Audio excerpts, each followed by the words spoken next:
kalau di awal-awal kan ternyata tiap hari lu stripping buat Sarasehan, and then another job, dan lu tuh started very young lo teh gitu, udah MTV segala macam, and then after that, bam, berhenti gitu. It was so I think gue juga melewati masa, wah gila.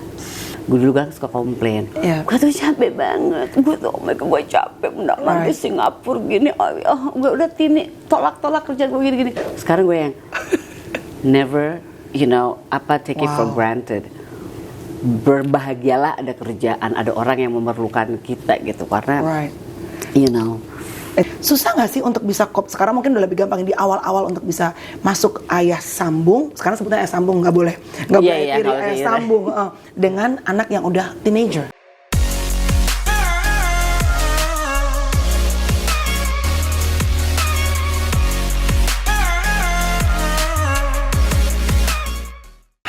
Jumpa di vlog aku, senang banget hari ini aku kedatangan salah seorang idola para remaja di angkatan 90-an.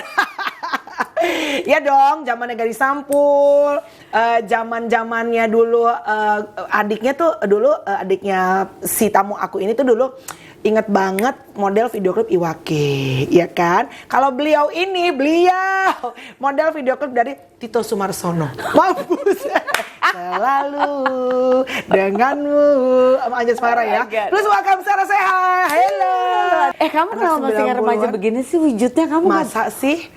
Like pandemic has nothing on you. You don't I have to work on everything. Karena kan persaingan ketat di sini saya. Enggak, maksudnya udah terakhir ketemu, beberapa orang aku ketemu karena udah nggak ketemu selama pandemi, ketemu lagi. Pandemi is not easy, it's hard on everyone. Iya, betul. Tapi you look fresh and always have that energy and fit. Kalau fit pasti udah suatu keharusan. Kalau fit harus mau nggak mau ya. Tapi kalau misalnya olahraga dan segala macam, tapi emang bener sih. In this pandemic sebenarnya ada orang yang akhirnya jadi lebih membesar atau lebih ada yang mengurus. Tapi no, you look exactly the same. Exactly the same. No, not according to my weight. Your husband. Ya timbangan gue, not according to ini. But who cares? Nobody says, how are you, by the way? Good, aku baik. Good, sehat, puji Tuhan, alhamdulillah. Teh, udah berapa tahun Teteh? Jadi sekarang akhirnya move for good, bukan cuma temporary ya, for good to Singapore. Dari 2019. Rajata mulai sekolah di sana, kan masuk senior year, terus sampai sekarang.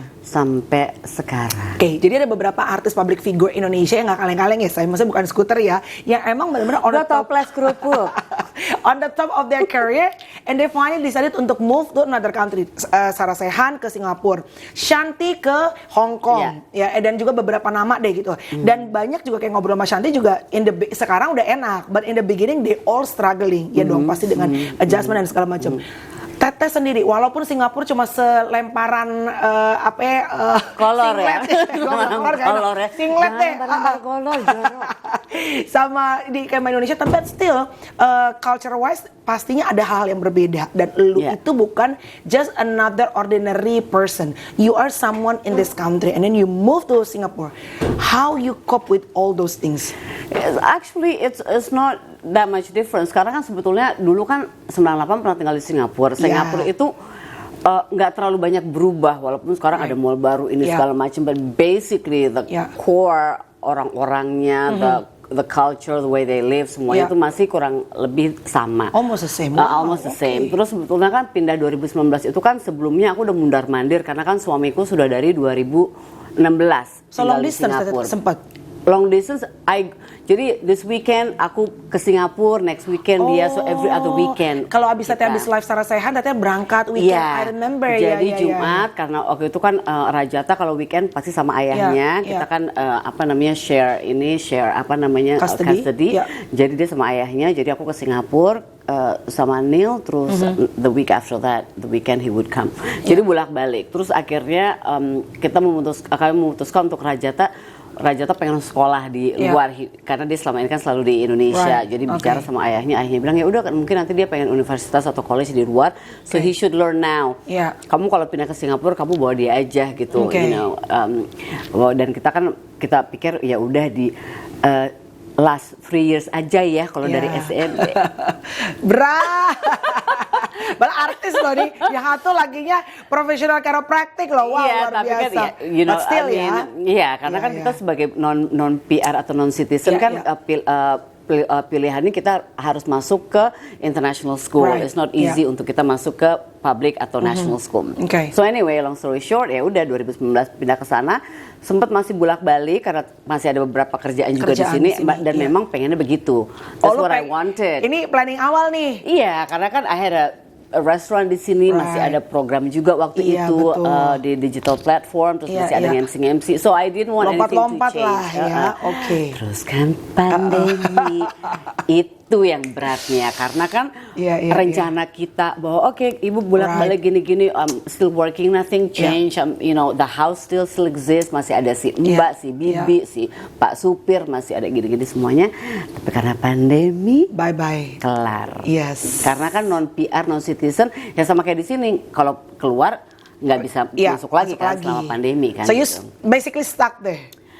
Ya, tapi untungnya ya it was not easy. Cuman yang diingetin oleh orang tuaku, oleh mama gitu ya, karena you know, ya of course kan lu kerja tiap hari, berapa udah kerja, apalagi lu. Routine, you know the routine. It's not just the money, karena kan I had a husband to support, so it was okay gitu loh. Maksudnya it was fine. Rajatas education being taken care of by the father gitu kan, oleh ayahnya. Jadi it was okay. Cuman kan ya financially kita biasa dapat uang sendiri untuk segala macam. Itu apa namanya berkurang. Tapi kan kita ada tabungan segala macam. Cuma kan the routine of working. Betul. You know the fact that when you work, you feel important dong. You feel like, you know, okay, I'm this person and I'm working and I feel like, okay, this is me gitu. You Psikologinya nih ya. Power, you feel like you're so powerful. Tiba-tiba gue yang cuman ibuku selalu ngingetin. Apa? Bilang apa sih tante? Bersyukur, kamu tuh sama suami kamu, sama anak kamu, anjing kamu juga udah pindah ke situ. Anjing lo punya Instagram itu sehat. Anjing gue yang lebih populer dari gue. Iya, ember. Gue jalan, lagi pandemi kan kita cuma bisa jalan-jalan kan, so I would take the dog out. Gue lagi jalan gitu, tiba-tiba ada yang ngomong lewat. Syoku, dia berhenti loh. Oh my god, dari Sarah? Enggak, gue. Syoku gini, oh my god, I follow your dog, gitu-gitu gue gini. What? Bukan ya. Aku Sarah sehat loh. Dikira mbaknya lagi bawa Syoku jalan, ya udah nggak apa-apa. But anyway, udah gitu jadi diingetin gitu. So susahnya. Jadi si mama bilang harus bersyukur. Ya bersyukur, because you know, banyak orang yang di selama pandemi itu kan terpisah dari keluarganya kan gitu. Tapi I was with my family and my mom is taken care of by my sister sama adikku, ada kakakku. Jadi she's okay, we're healthy. Jadi yang susahnya cuman yang gua enggak, cuma ada Zoom events kan ada ini juga kan, so I did that. Cuma kan it's not the same. Kita mengobati sedikit lah, tapi nggak sama. Betul. Cuma suamiku itu baik banget, jadi dia kalau ada Zoom event dia excited. Jadi dia apa namanya, and I would only take Zoom event di saat Neil nggak kerja, karena kalau Neil kerja ada jam tertentu yang I have to take the dog out. It seems like nothing to some people. Mungkin orang bawa anjing gini. Cuma buat gue, Syoku tuh udah manja selama di sini di Indonesia. Kalau dia harus pup atau pipis di rumah pun kita kasih pipi pad, he's okay kan ada alasnya. Di Singapura selama dia tahu di luar itu ada taman segede-gede gitu, bisa dia kalau mau pup dia akan marah-marah, gonggong-gonggong. Gue bilang, Syoku udah di sini aja. Nggak mau, he will go to the door. Aku mau keluar. Kayak anak ya. Manja dia sok sekarang karena taman di mana-mana. Dan lu sampai nggak ngambil kerjaan Zoom? Iya, karena daripada gue lagi nge-MC anjing gue gonggong-gonggong terus nangis. Oh, karena noisy. Ya berisik kan, rumah gue kan we live in a condo juga kan, it's not a big house. Jadi gue mendingan nggak. Anyway, suami gue baik kalau ada kerjaan Zoom gitu. He knows how important pekerjaan itu buat gue. So he would come home with the ring light, he would set it up. Wah, dia sibuk dengan mic. Jadi ada kru. My chiropractor is my crew. My chiropractor is my husband, my lover, my friend, and my crew. Tapi bener sih, gue maksudnya I can totally relate. Makanya aku tuh pengen undang Teteh karena aku tuh penasaran, pengen tahu gitu. Maksudnya how you cope with all those things. Walaupun selalu kelihatannya it's always look beautiful. Karena kan Teteh pasti berbaginya hal yang indah. Yang gak enak-enaknya ngapain lu bagi? Ya. Kita nggak mau gitu. Kan Ngapain kita saling menguatkan. Kan pasti orang banyak yang lebih kehilangan keluarga, kehilangan pekerjaan, kehilangan so many things gitu. Jadi ya. Tapi yang paling beratnya apa Teh? Maksudnya gini, oke, Kalau financially tadi lo udah bilang bahwa everything is actually okay. I mean your husband supply, support for everything. Ada ayahnya anakmu juga gitu kan. Tapi sebenarnya kadang-kadang emang bener sih Teh. It's not only about money, right? Gitu. Kalau di awal-awal kan ternyata tiap hari lu stripping buat Sarasehan, and then another job, dan lo tuh started very young lo Teh gitu. Udah MTV segala macam. And then after that, bam. Berhenti gitu. It was so I think gue juga melewati masa wah gila. Aku cuma bisa bilang suamiku tuh orangnya baik banget, sabar, rajata, anak yang juga chill yang ini. Karena kan pasti dia kan pindah umur 15 tahun. Di umur 16, 17 itu kan masa pandemi yang harusnya kan anak-anak ini kan begaul kemana ke ini udah mulai you know you can do this, you can do that. Banyak di rumah, sekolah cuma tutup 3 bulan. Jadi mereka online cuma 3 bulan. The rest mereka udah offline, udah masuk sekolah, tapi kan nggak bisa banyak bergaul sama temen gini-gini. Jadi but I was going through yang biasanya kerja nggak, it was hard. Jadi mood gue juga naik turun gitu. Ada I would snap gitu. I was just moody gitu. Suami nanya apa, gua nggak. Jadi betean. Gitu kan, gua nggak ini gitu. Cuman I guess Neil ngerti bahwa waktu dia nikah sama aku juga udah kerja, udah I was doing my own thing. Jadi dia juga ngerti. So I think he tries to like you should do sport. Gue gini, I don't want to do sport, I don't want to exercise, I want to work gitu. Dia udah tiap hari dia pergi lari, he would ask me, you want to come run with me? No, I don't want to run. I want to work. I want to see lights, camera, action gitu. Lights segala macam action gitu kan. Gue pengen ngelihat backstage, gue pengen ngelihat, gue pengen tangan kontrak, gue pengen ngelihat DP, gue pengen ngelihat jadwal, gue pengen ngelihat my stylist Wisti bilang, dia pakai baju ini, gue pengen fitting. That gitu. Itu benar sih, itu momen. Ya kalau di Zoom gue nggak bisa fitting. Exactly. Gue atasnya pakai apa, bawahnya pakai celana pendek. Ya gue I was really, tapi ya akhirnya terus gue jadinya jadi banyak. Pas udah mulai bisa jalan keluar gitu, gue jadi lagi teman-teman kan ketemu teman-teman baru juga kan di sana. Ada yang teman-teman yang mungkin kalau di sini normalnya I wouldn't have hang out with them karena udah pasti udah sibuk sendiri gitu kan. Tapi di sana kan jadinya kenalan, terus akhirnya jadi ketemuan. Tapi akhirnya gue jadi yang ngeteh yuk di sini, ngopi yuk di sini, makan yuk di sini gini. Gue jadi yang wow, I was never waktu di sini kan kita selalu kerja. Betul, you don't really have a lot of time gitu. Dan gue kan waktu itu karena gue sendiri dan Neil itu rajata di rumah sendiri, setiap abis kerja orang pada mikir lo tuh nggak mau gaul gini-gini. It's not that, I feel bad anak gue di rumah sendiri gitu. Jadi I wanted to be there gitu karena dia anak tunggal. Anak tunggal kan nggak ada teman berbagi gitu kan. Masa dia berbagi sama bibi gitu. Ketemu ayahnya juga cuma seminggu sekali. Ini waktu di Jakarta nih Teh maksudnya? Iya waktu di Jakarta. Kalau lo ada waktu luang lo mendingan gue banyak di rumah gitu. Kadang-kadang aja gue gitu. Jadi pas di Singapura gue jadi lebih banyak. Ya udah karena anak gue sekolah, suami gue udah kerja. Gue kan nggak ngapa-ngapain kan. Jadi kan gue akhirnya ngeteh lagi, aku ngopi lagi, aku makan lagi gitu. Jadi gue aduh gue kangen kerja, itu aja sih. Oh my god, jadi ya gue dulu kan suka komplain. Gue tuh capek banget, gue tuh oh my god gue capek mendarat di Singapura gini. Gue udah tini tolak kerja gue gini. Sekarang gue yang never take it for granted. Berbahagialah ada kerjaan, ada orang yang memerlukan kita gitu karena it's a good feeling ya. It's a good being feeling. occupied, people need you. And it's a privilege for you to be able to work doing what you love. Betul. Kadang-kadang orang kan kerja karena they have to work dan whatever job yang mungkin bukan passion mereka, you're doing what you love. My passion. So it's a privilege actually. Exactly. Gitu. Tapi at the end of the day kan akhirnya semua orang akan menemukan musim-musim seperti Teteh. Mungkin berbeda cerita. Kayak misalnya kita tahu Oprah Winfrey yang segede itu aja, Ellen akhirnya juga berhenti juga kan, berhenti.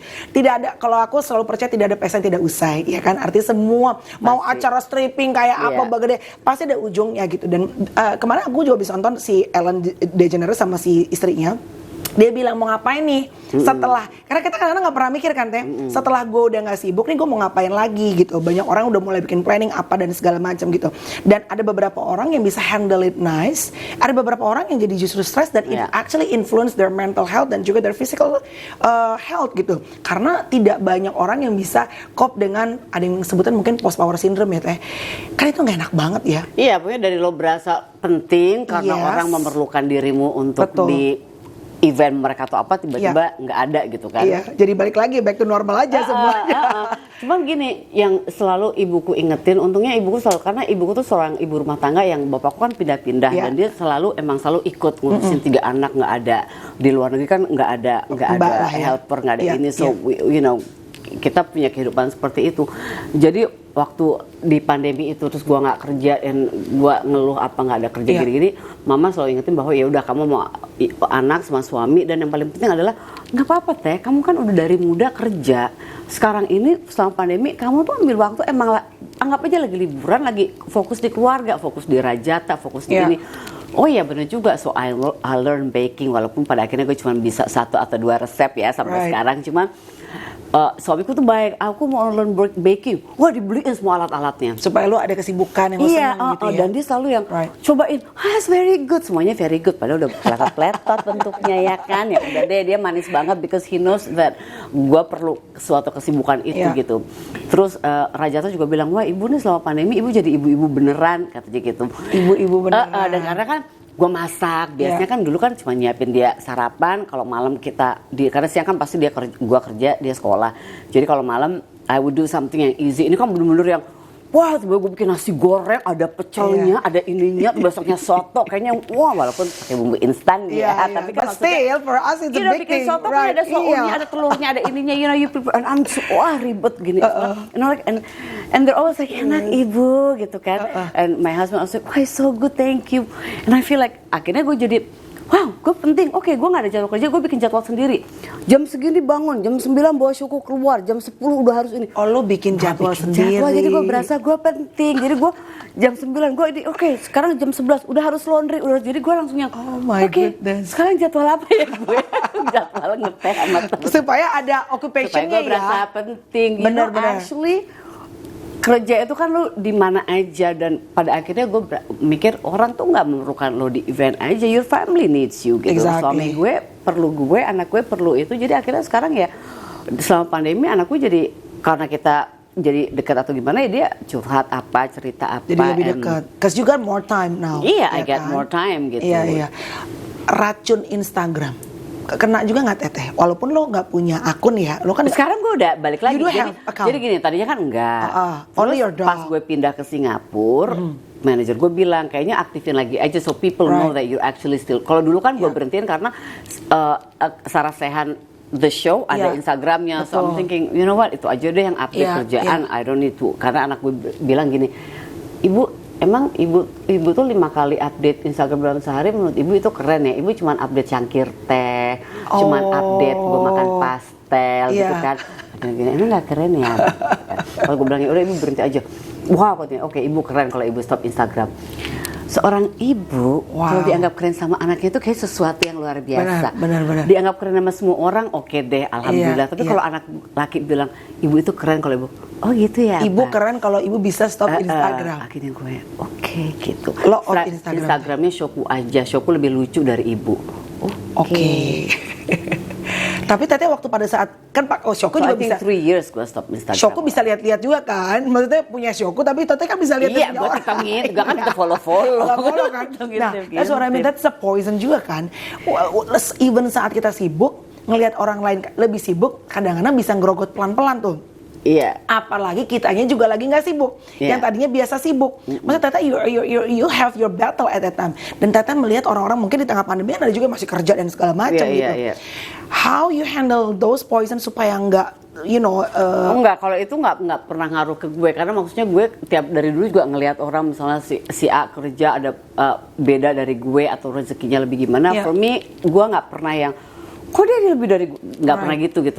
Gue selalu berpikir ya semuanya udah punya rezeki masing-masing, semuanya udah punya kelas masing-masing, udah punya ini. Jadi buat gue nggak terlalu jadi pusing. Jadi di saat gue ngelihat itu, ya biasa aja, maksudnya oh wow they're still working, they're still ini, cuman kan pada akhirnya kan it was a pandemic, it was not bukan momen yang gue ada di sana terus gue nggak bisa kerja for whatever reason, jadi itu nggak ngeganggu, that wasn't the main, nggak sesuatu yang ngeganggu gue sama sekali gitu. Kalau ngelihat orang-orang di Jakarta kadang-kadang apa segala macam gitu, ada perasaan ini nggak homesick untuk pengen balik dan segala macam? Kalau ngeliatnya lagi ngumpul-ngumpul kayak kalian gitu, aku ngeliat kamu lagi ngumpul sama Iwa, ini kayaknya seru udah ketawa-ketawa apa gitu, itu bikin wah gue kangen ya temen gue, gue kangen ketawa-ketawa apa segala macam. Tapi kan pada akhirnya kan gue juga punya teman baru di sana gitu loh.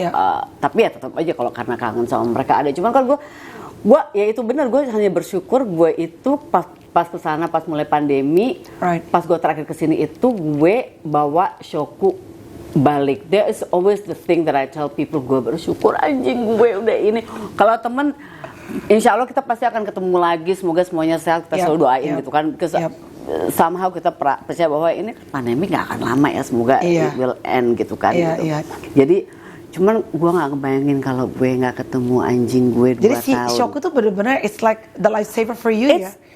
Karena kan anak gue kerja, anak gue kerja, suami gue kerja, karena kan dia chiropractor, dia di health, di kesehatan, jadi itu cuman sebentar mereka lockdown untuk bidangnya Neil gitu kan. So you need someone or something or a dog or anything untuk accompany gue you. Sekarang bisa bahasa anjing. Yang bener loh teh. Shoku cuma ngeliatin gue ngerti. Shoku mau minum, Shoku mau pipis, Shoku mau makan, gue udah paham. Jadi gue suka gini, suami gue gini, why is he looking at me like this? Gue bilang, oh can you get him a drink, he wants to drink. Oh, karena lo berduaan mulu di apartemen. Karena gue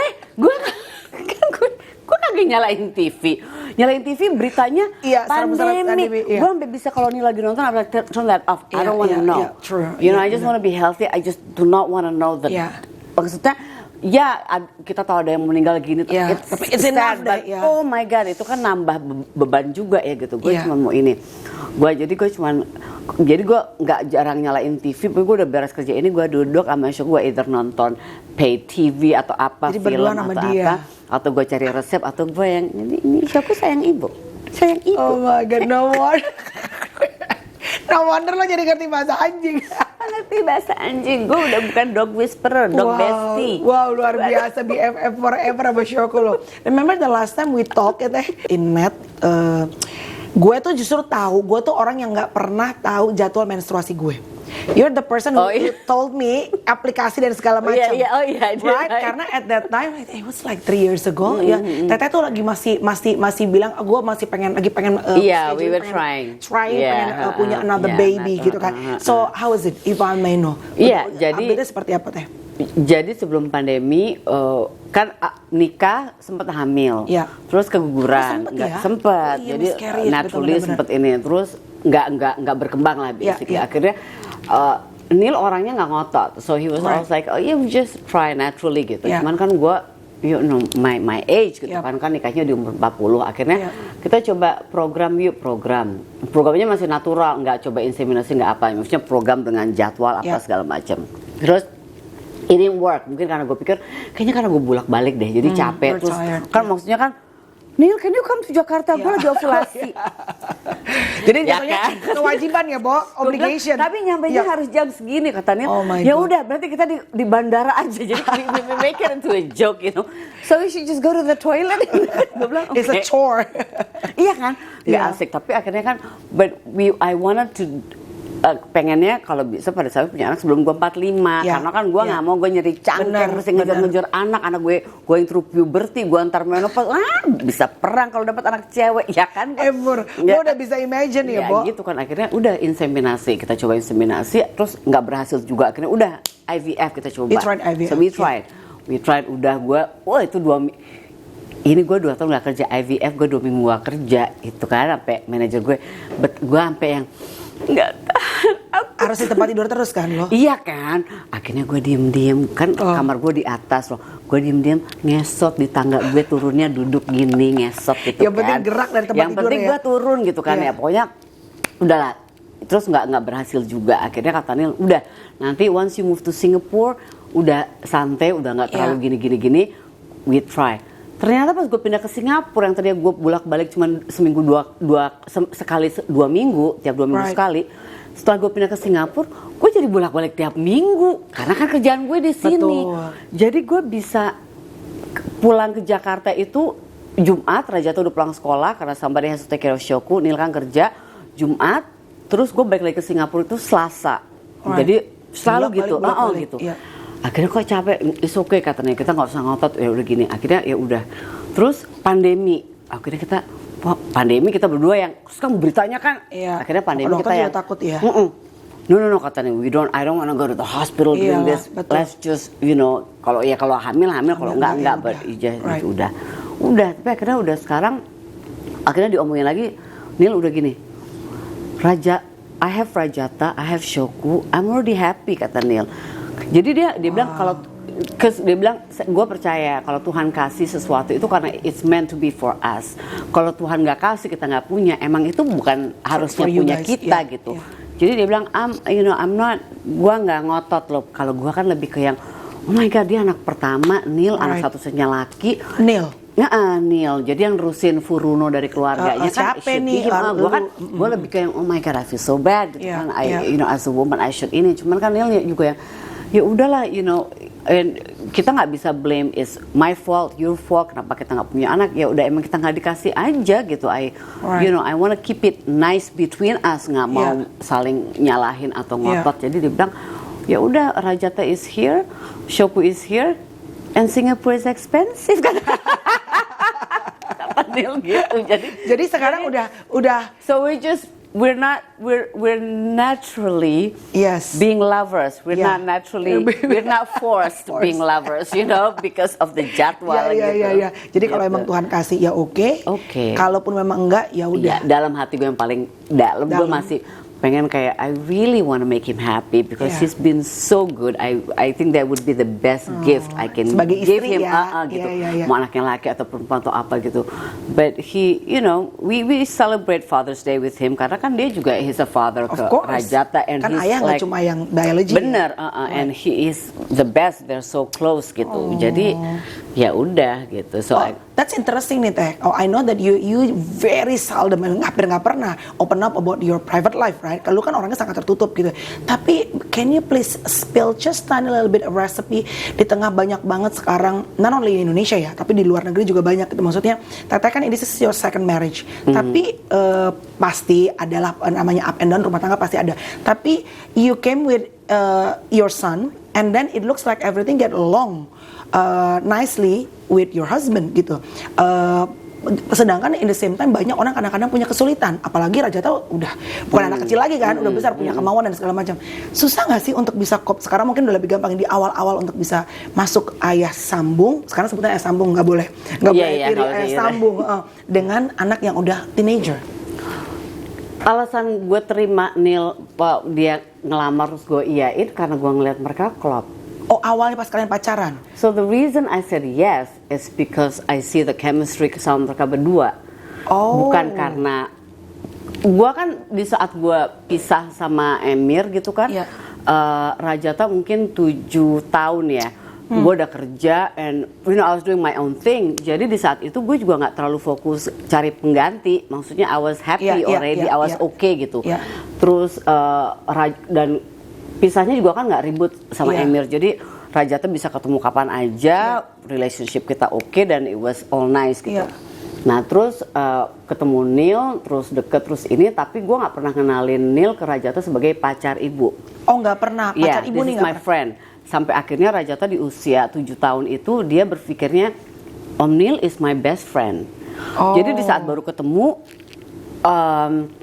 mereka langsung ngobrol, langsung ini terus. Kalau ngobrol apa terus mereka when they hang out nggak ada yang dipaksain. Gue nggak pernah maksain Rajata ini. Sampai sekarang Rajata manggilnya Om Nil. Oh nggak manggil Daddy itu? I never force him untuk apa. Dan buat gue panggilan itu nggak penting. Yang penting the chemistry. Karena gue lihat banyak anak sama ayah sambungnya atau ibu sambungnya manggilnya bunda, mama, papa, apa-apa. Tapi sebenarnya the chemistry is not there. This chemistry that they have, chemistry Rajata ada dengan ayahnya, he has love and respect. Gue lihat dia juga has that love and respect ke Neil. Gue pernah ngintip di Instastory-nya Rajata waktu itu yang model I have time to answer your question gitu kan. So gue bilang siapa sih lu gitu kan, pede banget gitu kayaknya. Followernya berapa sih bang? I have time to answer your question gitu. Ada yang nanya how is your relationship? What do you think of your parents of Neil and Sarah gitu, mungkin jawab gitu. He was like itu pasti netizen Indonesia yang nanya.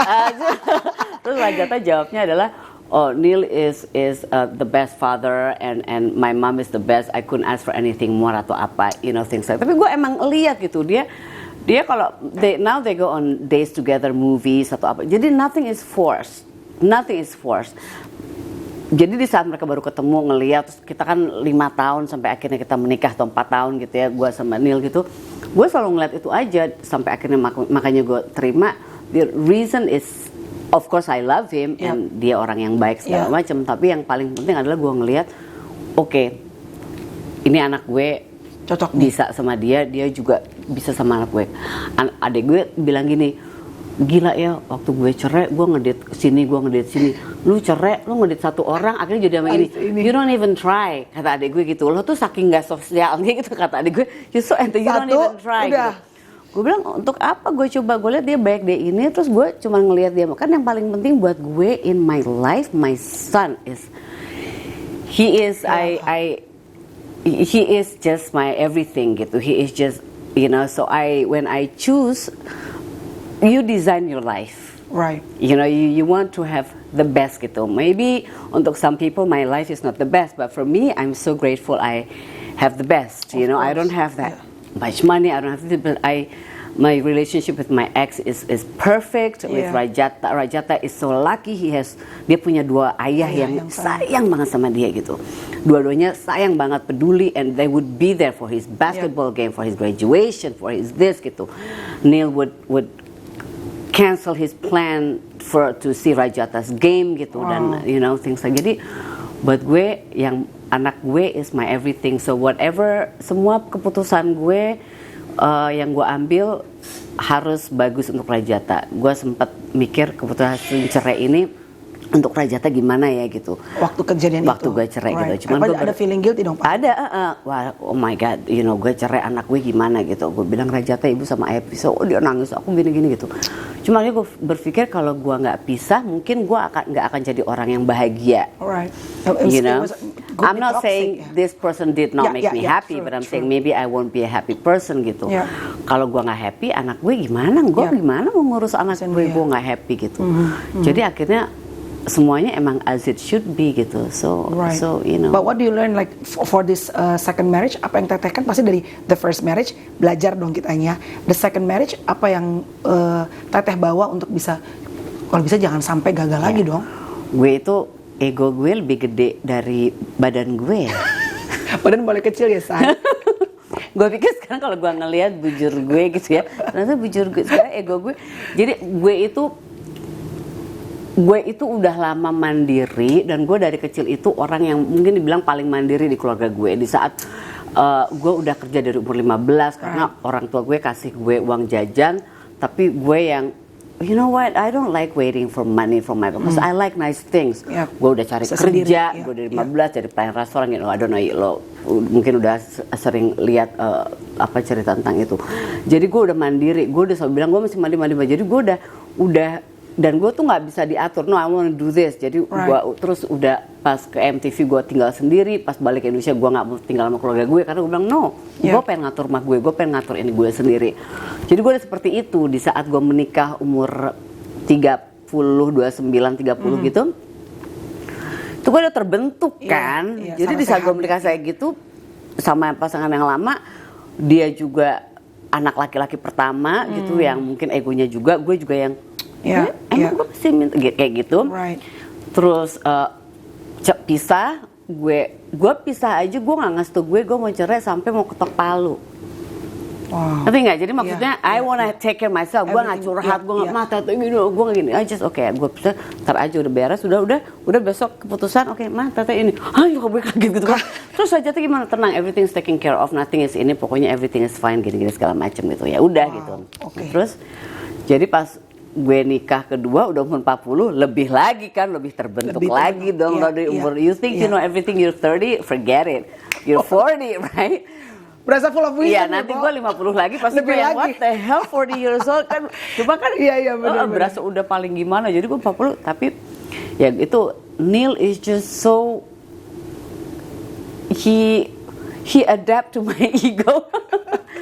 Cuman dia ya penting aja punya pasangan yang bisa ini. Akhirnya sekarang gue belajar kayak oke, gue harus sedikit mengalah, mungkin aku harus bilang sorry sambil sorry gitu. Which is 30 agak susah dulu ya. Gitu kan. Jadi sekarang jadi gue berusaha untuk lebih mengecilkan ego. Makanya sekarang pinggul gue lebih gede, say. Karena ego gue mengecil. Iya, jadi gue biarin harus ada yang gede dalam diri. Karena gue gak tinggi kayak lu kan. Jadi gue pikir apa ya gitu ya. Jadi bujur membesar, ego mengecil. Karena nama gue kan di industri ini gitu-gitu aja gitu. Jadi gue pikir gue harus kecil, gedein yang lain. Geblok ya udah gitu. Right. Thank you Teteh for sharing. Last untuk menutup vlog ini, I'm sure many things yang Teteh udah share. Ini banyak banget yang mudah-mudahan bisa menjadi lesson to learn buat banyak orang dalam hal pernikahan dan juga dalam hal mungkin lagi mau udah berpisah terus dapat pasangan baru karena I know it's not easy kalau kita punya anak kan. Kalau kita sendiri aja nggak mudah juga. Apalagi udah ada baggage, right? Gitu. Dan lakinya nggak ada baggage loh. Iya benar. Nah, lakinya anak bujang. Tapi gue waktu itu sempet you can design your life and you manifest apa yang lo mau. Gue dari dulu kan gitu, I wanna have my own, I wanna have this. Oke, sekarang gue dulu suka bilang, aduh nih Jakarta macet, gue pengen tinggal di luar negeri yang nggak macet, nggak ini. It happened. You just have to keep saying it yourself, like Oprah, the universe secret, kan ya. Gue sih percaya kayak gitu ya, universe aja dengar kalau lo kentut, gimana kalau lo berdoa keras-keras gitu. Iya. Jadi gue gitu, kalau gue cerai gue gini, oke kalau gue dapet, ini saking gedenya ego gue, kalau gue dapet pasangan lagi, kalau bisa jangan yang udah siapa-siapa, takutnya gue nggak cocok. Nah, that's my ego gue tuh kayak gitu. Akhirnya gue dapet kan, sampai gue merinding. Akhirnya dia single ya, itu kepikiran lagi. Mau dia single, gue masih punya, gue masih itu lagi. Padahal doa gue juga sempat bahwa jangan sampai dia bawa 5 anak. Gue takutnya gue harus inget namanya. Lo tau gue dari dulu kadang-kadang nama orang aja gue suka ya. Itu bintang tamu loh. Gue kadang suka. Iya, namanya siapa ya? Gue saking, gue I'm just in my own world, sorry ya gitu. Dan anak lo mulai curhat sosial media, ibu sambung gue nih. Iya kan? Jadi kan gue sempet itu, akhirnya gue dapet yang itu. And then another thing happens, ya udah. Tapi ya yang paling penting adalah lo harus prioritas lo apa gitu. Yep, you have to know what your priority in life. Kerjaan, keluarga, anything. Anak lo, diri lo atau apa gitu. Right. Terakhir Teh, udah 40 lebih dong. Masa sih? 20. Ini kita udah gak bisa bohong kan? 20 tahun lalu. Dulu kan 30 kita berasanya kita udah ngerti ini apa segala. Tapi saat 40 lebih, hidup kan udah ibaratnya half of it juga udah dijalanin. Apa menurut Tata the recipe of life that makes you happy dengan lo musim kehidupan lo kan udah berubah-ubah, lo udah sibuk dari muda, sekarang lo lebih tone down segala macam. What makes life happy according to Sarah Sehat? You have to adapt. Ya, semua orang tuh banyak yang lebih kaya dari kita, tapi sebenarnya semua orang bisa hidup dengan berapapun duit. It's just the lifestyle you have to adapt to. You know, it's the lifestyle you have to adapt to. Kita nikah sama orang, you have to adapt to that lifestyle, you have to adapt to your pasangan. Jadi kita harus bisa adaptasi aja dan harus bersyukur aja. I know it's cliche, count your blessing, but that's it. Jangan pernah nangis apa yang kita nggak punya. Bokap gue dulu bilang gitu, nggak usah nangisin apa yang lu nggak punya. Kamu bersyukur apa yang kamu punya. Kadang-kadang kalau kita makan di restoran nggak habis nih. Kalau ibu aku kan, habisin nanti dia nangis. Ini rezeki gini-gini orang kelaparan. Bokap gue bilang, enggak. Kalau kamu udah kenyang daripada lu muntahin lagi rezeki yang udah masuk. Rezeki kamu emang segitu. Yang ini nggak habis. Ya berarti bukan untuk lo kalau dipaksain semuanya, you want everything. Duit gue udah segini, but I want it. Lama-lama lo ntar bingung lo kebanyakan duit mau diapain. Walaupun gue nggak nolak duit. Satu ya, the person that can be happy is the person that can adapt. Dan yang kedua ya, of course, lo udah pokoknya jangan nangisin apa yang nggak punya. Lo lihat apa yang lo punya, yang nggak punya emang bukan buat lo aja, udah gitu. Anak 1, anjing 1, suami 1, happy. Iya, udah cukup. Kerjaan Zoom, happy. Thank you so much guys. Thank you so much for watching. Kita ketemu lagi for my next vlog. Bye bye guys. Mwah.